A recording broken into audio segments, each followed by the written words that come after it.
Hello friends and welcome back. It is Amanda with Magical Budgets and we are doing the Disney things today. So, welcome if you are new. We're talking Disney and we're saving for Disney because we got some trips planned this year. And if you are returning, welcome back. I'm so glad to have you.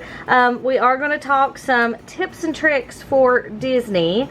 I really should have made me a list of like talking points, but it's okay. We'll just roll with it today. So, okay. So today, talking Disney, we are going to focus on kind of the steps to planning and booking and timeline your vacation. So we do have $250 to put in here. I'm wondering, I'm thinking I had an extra 50, maybe. Anyway, so yeah, I'm talking and I'm doing all the things, but we're going to talk about steps to plan your vacation, and we may not get all through all the steps today, but we're at least going to get started, and that's what we're going to do. So we are starting out here with our 26-week savings challenge. We started doing 2 at a time just to try to wrap this one up. It saves $1,650. I did pull $200 out because I needed the cash and didn't want to pull cash out just to turn around and put cash back in. So I went ahead and pulled $200 and I just transferred money that was in my account to the savings bucket. So there's $1,200 in it right now. So let's go ahead and scratch 2 and go from there. I didn't pull out all my little pieces and parts that I need. Alright, so we're going to start. We've got 50. And we will be finishing this one next week, which is super exciting. Alright, so we have 50 in that one. So 20, 40, and 50. Let's lay that up there. And then we're going to scratch one more. And that is 115. So not quite as much as we had to do last week. Because we used like a whole 200 last week, which was awful. So 20, 40, 50, 60, 70, 80, 90, 110, 115. So we are putting 5 goes in the back.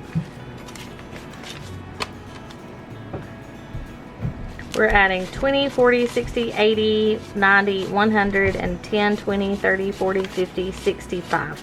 So 165 to our 26 week. So there's 1,200 there. We have 20, 40, 60, 80, 13, 20, 40, 60, 80, 14, 20, 40, 60, 70, 80, 90, 15, 10, 20, 30, 45. So we have 1545. We're going to 1650. So the last 2 should be about $105, I think, if I calculated correctly in my head. So, so about another little over $100. We should have this one knocked out. Yay! All right. So now we're doing. This is our new savings challenge set that I put together. They are all from Donna, Powered by Creativity. She has a ton of great ones, and they're all like digital downloads, and so I can reuse them over and over again. So I feel like they're getting a little more use out of them if I'm going to pay for them. So that's what we're doing. I did manage to remember to move these. Let me pause just a second and grab some dice and the markers that I need for this, because there's a couple. I need the green, and I'm thinking I need the pink. So hang on. Alright, so the first one here is Let's Save Nemo. A lot of these challenges I picked because there are rides themed to these like movies. So there is The Seas with Nemo and Friends, a ride, and then there's Turtle Talk with Crush, which is kind of fun. So that, and for these I'm probably just going to do 1 per challenge, except for the games. Well, the Monopoly I'll probably just do 1. The Toy Story, we do it a little bit different. So we're going to put 5 in Nemo today. So Nemo, I don't know how much Nemo saves either. So we have 25, 26, 27, 28. Fun. All right. Now let's go Monopoly. So our last one was at 8. Let's roll our dice. 6. 1, 2, 3, 4, 5, 6. We're on a 2, and I think we're coloring blue right now. So we're going to color that one. And we're going to put 2 in. Let's do one more, because if it's 2 or less, I like to go again. So 1, 2, 3, 4, 5, 6.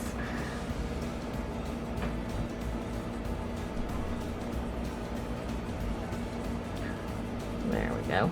And we'll put 6 in, because this one will end up taking us a while if we don't bump up just a little bit. So when you're first planning your Disney trip, you need to think about when you can go. So we have 10, 15, 20, 21, 22, 23, 24, 25, 26, 27. 27 already. That's pretty good. So some people, you're going to have, you know, a more difficult time if you know, have kids in school, or if your job, if you have limitations on how much time you can take off. So I'm going to start here on Buzz. This is 11. 1, 2, 3, 4, 5, 6, 7, 8, 9, 10, 11. So that one is $1. We don't color on this one. We just go all the way through. Stop. 4. 1, 2, 3, 4. That is $6. I'm using a 12-sided die, so maybe I don't land on so many. 11. 1, 2, 3, 4, 5, 6, 7, 8, 9, 10, 11. We're going to do $4. So I'm going to put a 1 back and take another 5. And then 1. So we got $2 here. 1 and 2. And 7. 1, 2, 3, 4, 5, 6, 7. So I don't have to put the 10 in, because I went past that for this one. 5, 10, 11, 12, 13 is what we're adding today. And we already had 10, so we have 23 in there now. So yay!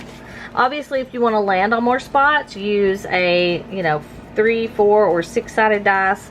If you want to try to not have to put so much in, like since we used a lot of our money on that 26 week, I want to get us far into this, which those two, or I know that Toy Story one we didn't even get to do last week, so wanted to make sure we got to do that. Alright, so we're gonna roll. This one is Haunted Mansion. The Haunted Mansion. So we're gonna put 3 in here. 1, 2, 3. And 3. And then we got 2 there, so I'm going to take a 5. So we have 10 in this one so far. This one, we don't know what it will have until we get to the end. But there's a whole lot of spaces, so that's going to be fun. Alright. We're going to put 3 in here for our Tower of Terror, and we're doing purple on this one. Alright, so when you're thinking about when you want to go, if you have leeway, obviously, I'm going to kind of just run through kind of the more expensive times to go is obviously like spring break. The week before Easter is more expensive than the week after Easter. We've got 12. And Christmas is really expensive time to go. Christmas is the most expensive, followed very closely by the week before Easter. I don't know why, but it is. It's just the way, I don't know, it baffles me. But we went, like this year we're gonna go in May, and ticket prices are less. Like I have DVC, so the point chart is much more gracious the first 2 weeks of May than it is in April. 1, 2, 3, 4, 5. I've got a ton of So we got 25 in there now. So anyway, so if you have to go, then those are your most crowded times, and I would recommend to plan on doing lightning lanes at least some of your days. When they were doing Genie Plus, where you could book them the morning of, we were able to do lightning lanes. Like, we'd be there 6 days. Like the first 3 days, because we park hopped, I would do lightning lanes, and then usually we could get most of them done those first 3 days, and the rest of the week we just kind of rope dropped and stayed late and took breaks in the middle of the day and that sort of thing. So it made it a whole lot easier on us just to do that, and it saved us some money too. So if you know, if you're looking for a budget time to go, September's the best, like, I guess you could say cheapest time to go, because it's hurricane season in Florida, and that's just, it's historically been the slowest time, although in recent years September's getting busier because people know it's the slowest time, and so more people go then. And now they seem to be trying to push to get more people to come in the summer, because it is so hot down there, and it's hard sometimes to get people to come in the summertime just because they're having to deal with the heat and the rain, you know, because sometimes the rain can be a whole lot worse in the summertime too. 10, 15, 20, 21, 22, 23. So you have to look at it that way. I'm going in April, May, and July this year. So, you know, I would like to go back in the fall. It just depends on what the budget looks like, on whether or not I'm going to be able to do that. I'm going to do this other little apple down here today, because we did the 2 last week. So let's put 3 in here, and we'll color that apple.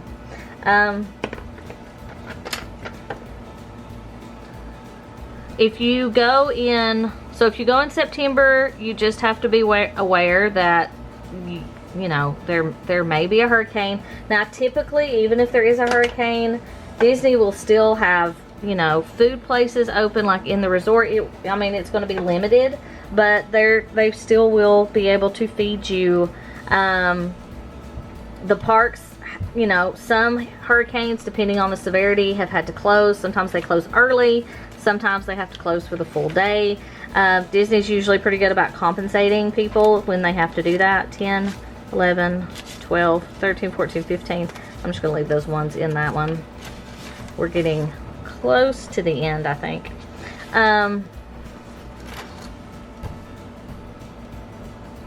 Let's do 12-sided. 10. I'm going to put 10 in here. I need the red.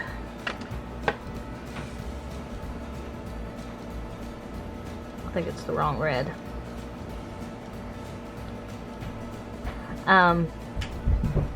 Yeah. So September, you got to think about weather. January is good because it's not so hot, but you can have some really cold days in January, and Florida cold is not like other cold. I mean, it's a whole nother cold. But I mean, you can, you know, dress in layers and plan accordingly, just like you do on any trip. But also, if you go in January, the first week is still going to have your New Year's Eve crowds. So be aware of that. And there's also the Disney World Marathon that's towards the, it's not at the, well, it's towards the end of January. There's 20, 1, 2, 3, and 4.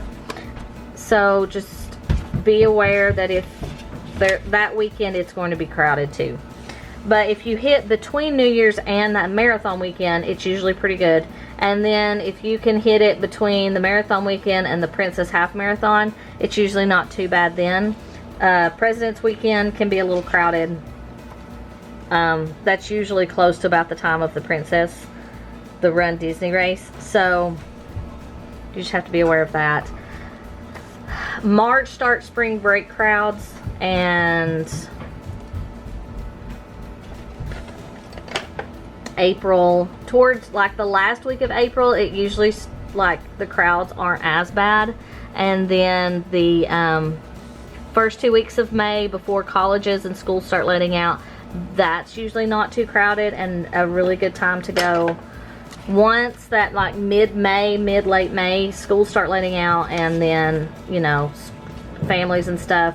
You also have to watch out. The All-Star resorts, usually like All-Star Sports, will host, or ESPN will host the like cheerleading competitions and stuff, so you may have like an influx of a lot of kids. So if you're staying at the All-Stars, be prepared for that during that time frame. There's just a whole lot of things that you don't, that you know, aren't really public knowledge. You kind of have to look for them or know about them. But a lot of times in January and February, there'll be those like cheerleading competitions and stuff. So I would recommend, honestly, if you work with the travel agent and you ask them about it, they should be able to find out the information for you to help kind of narrow down your dates and keep you away from some of those if that's what you request. If your travel agent isn't willing or doesn't know anything about it, I would almost suggest asking another travel agent, because they should be aware of stuff like that happening. If you don't care, if that doesn't bother you, I mean, I've never noticed it when I've went. You know, it's not been like a thing. It's not like the parks are going to be like completely horrible because of that. But you know, sometimes, and like, I think sometimes the parks close early if they're doing like a special event for some of these groups. That does happen, so just be aware of park times, and when you're like planning your days, make sure you're paying attention to whether or not parks close early. So if you have one day in Magic Kingdom, you probably don't want it to be on a day that they close at 6 o'clock for a special event, unless you're going in the Halloween party and the Christmas party will close, the parks will close at 6. And party goers can actually start coming in at 4 o'clock. So at 4 o'clock, they're going to start getting busy because they don't have to have a park ticket if they have a party ticket, and they can come in at 4 o'clock. So if you're park hopping, it's a great day to go to Magic Kingdom, because you can do the Magic Kingdom in the morning, and then when other people start coming in, then you can leave and go somewhere else. Let's see how much money we have left. We went all the way through 1, 2, 3, 4, 5, 6, 7, 8, 9, 10, 11, 12, 13. We have $13 left, and honestly, I think I'm gonna go back here to Roger Rabbit because it's a $500 challenge, and I'm gonna put the $13 in Roger because that's the one I'm afraid is going to see, like some of these, like $100. I'm not worried about that. 500 is a little bit more. So let's do the 13. So let's do the 3, and then I'll do this 10 underneath it.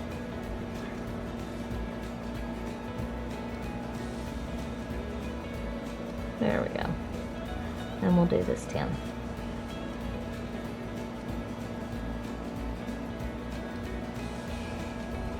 Christmas is a great time to go if you want to go and see Christmas decorations and kind of have that experience. I love going the week after Thanksgiving. It is a little bit cooler, but if you want the cooler temperatures, I think that is a great week to go.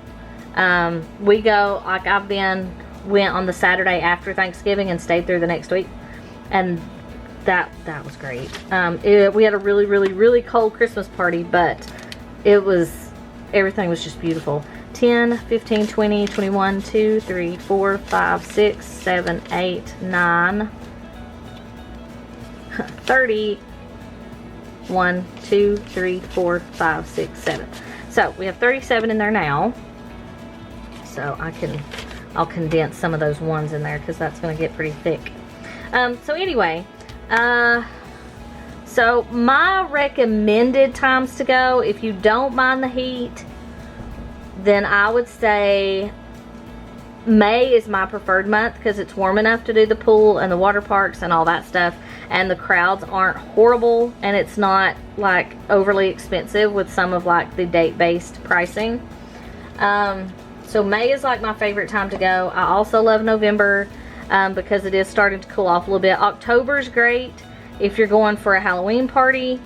If you're looking for a cheaper time to go to a Halloween party, go in August, just because the first parties are cheaper than the parties closer to the holiday.